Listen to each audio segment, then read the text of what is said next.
Good afternoon, Dr. Philipp Bagus, and thank you for agreeing to talk to the Gold Money Foundation. Well, good afternoon.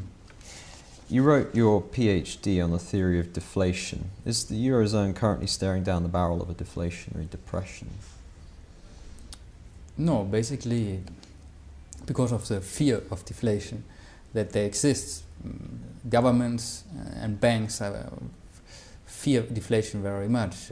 Bernanke said that he will do anything to prevent deflation, and the same happens with central bankers in Europe. So they will do anything to prevent it, and that's actually the reason why I thought it would be good to write on the topic of deflation, to get rid of this irrational fear of deflation. So you can be sure that in the Eurozone they will also do anything to prevent deflation, and they have the instrument to do it, just print money. If they want, they can just print money, give it to governments, and governments will spend it on anything, and prices there's a tendency for prices to rise, so they can prevent it, and they will prevent it because of their ideology. So you think that what they're currently doing in combination with debt monetization by the ECB, do you think that the Eurozone can keep muddling through with those policies? Do you think that it's sustainable, or do you think that it's heading for a crisis if it just keeps on? If the ECB and the European Union leaders carry on doing as they're doing now? Yeah, I think they can probably muddle through still a little bit for some years, just keeping to buy government bonds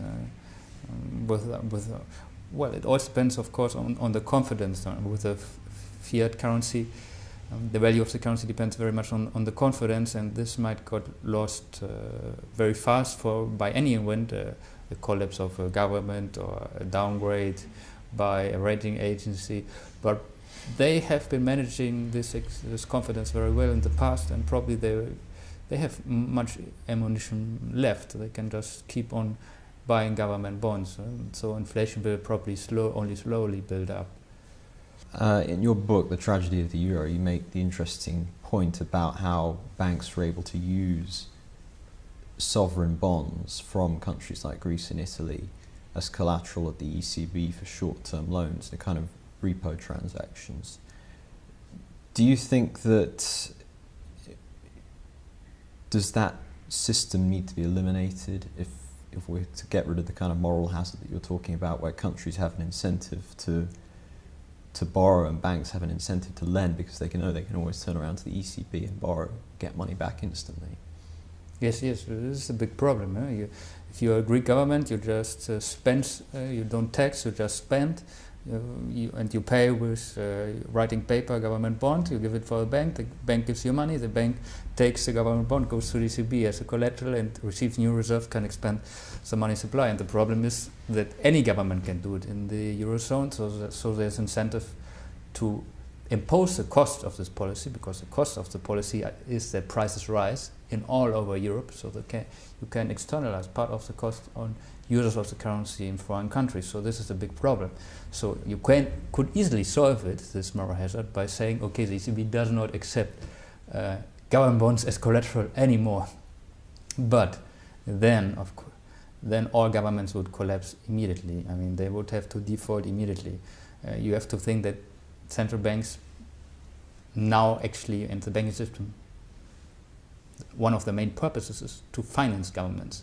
So if you stop this financing, they go bankrupt immediately. But of course, if you say no to this anymore, it would solve immediately all the moral hazard problems, and the euro could be very stable. Do you think that there needs to be some form of Eurobond introduced, some kind of collectivization of European debts if monetary union between all these countries is to work, or not? They certainly are pushing in this direction, and to some extent we have already Eurobonds by the Rescue Fund, the EFSF, that is guaranteed by all governments, and in the future we can give loans to individual governments to bail out banks and give them credit lines, and these are backed by all. So to some extent we have already these Eurobonds, but they want, yes, to get more into that direction. In any way, we had this from the very beginning of the euro, because there was the implicit guarantee for all for government debts, for all government debts in the Eurozone, and all could issue debts that at the end would be supported by the ECB and the stronger government. So what we see now, we get this redistribution that existed from the beginning of the Eurozone.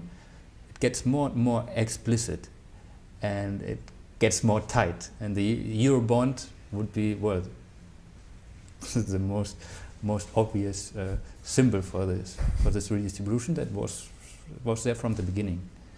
Do you think it makes sense for countries like Spain, Italy and Greece to remain in the Eurozone? A lot of people are saying that they should go back to their currencies. It's almost conventional wisdom now that they were too, these economies weren't suited to being in a currency union with the likes of Germany and Holland. Do you accept that conventional wisdom, or do you think that it's flawed? It's flawed because you can have different structures of economy, different cultures, and have the same currency.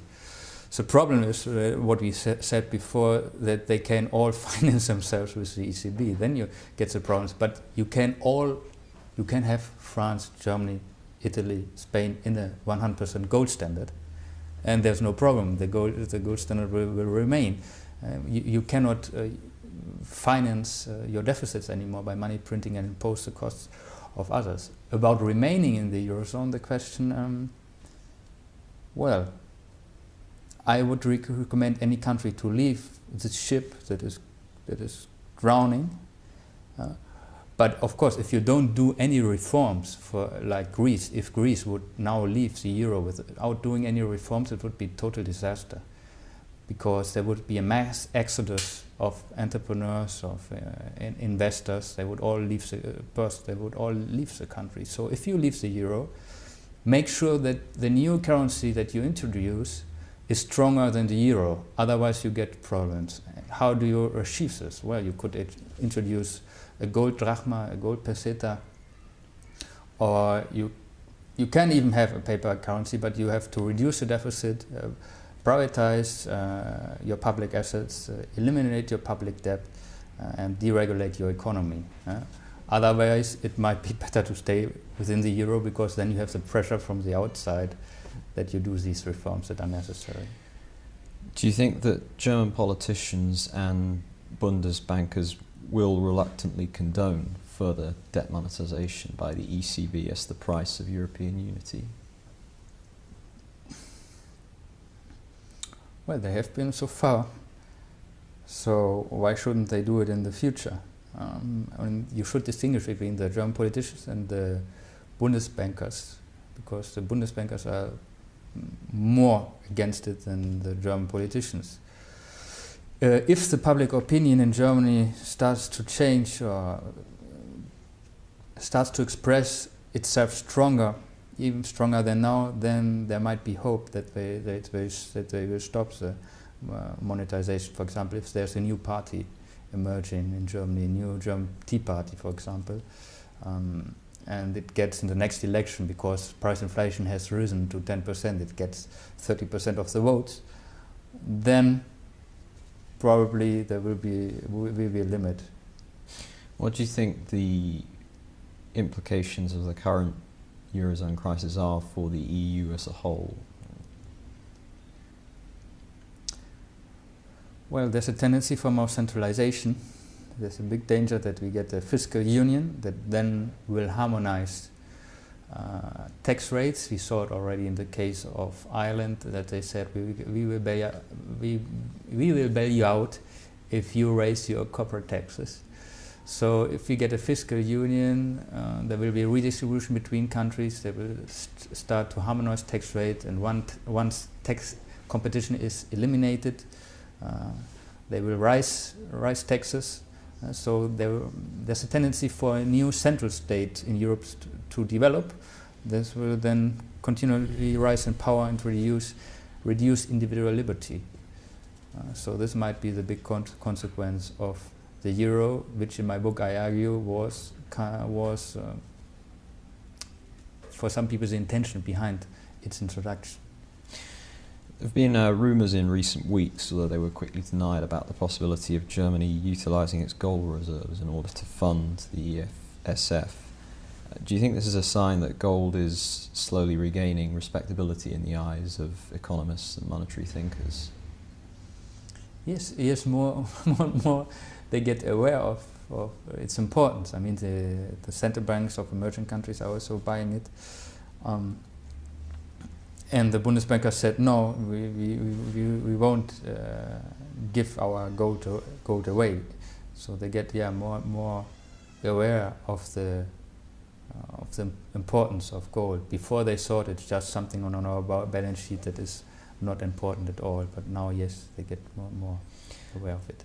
Final question: what do you think ordinary people need to think about doing to protect themselves from the economic issues they're likely to confront in the years ahead? Well, to be on the safe side, because the danger is that we get a more centralized European state and higher inflation, that the ECB continues with its inflationary policy, with ridiculously low interest rates, buying government debts, financing the EFSF. So how do you protect yourself against that? Well, you sell your currency and buy real assets. Precious metals, certain stocks rise also in price inflation periods, or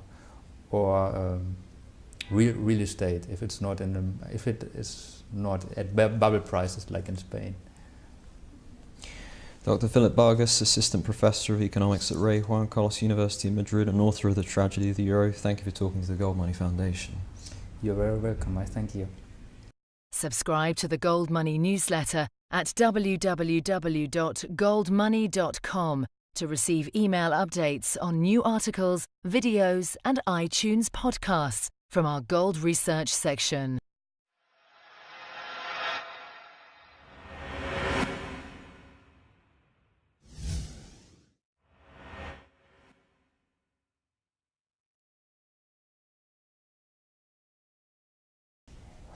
Good afternoon, Dr. Philipp Bagus, and thank you for agreeing to talk to the Gold Money Foundation. Well, good afternoon. You wrote your PhD on the theory of deflation because of their ideology. So you think that what they're currently doing in combination with debt monetization by the ECB, do you think that the Eurozone can keep muddling through with those policies? Do you think that it's sustainable, or do you think that it's heading for a crisis if it just keeps on? If the ECB and the European Union leaders carry on doing as they're doing now. Is the Eurozone currently staring down the barrel of a deflationary depression? No, basically because of the fear of deflation that there exists. Governments and banks fear deflation very much. Bernanke said that he will do anything to prevent deflation, and the same happens with central bankers in Europe. So they will do anything to prevent it, and that's actually the reason why I thought it would be good to write on the topic of deflation, to get rid of this irrational fear of deflation. So you can be sure that in the Eurozone they will also do anything to prevent deflation, and they have the instrument to do it, just print money. If they want, they can just print money, give it to governments, and governments will spend it on anything, and prices there's a tendency for prices to rise, so they can prevent it, and they will prevent it. Yeah, I think they can probably muddle through still a little bit for some years, just keeping to buy government bonds well, it all depends, of course, on the confidence. With the fiat currency, the value of the currency depends very much on the confidence, and this might get lost very fast by any event, the collapse of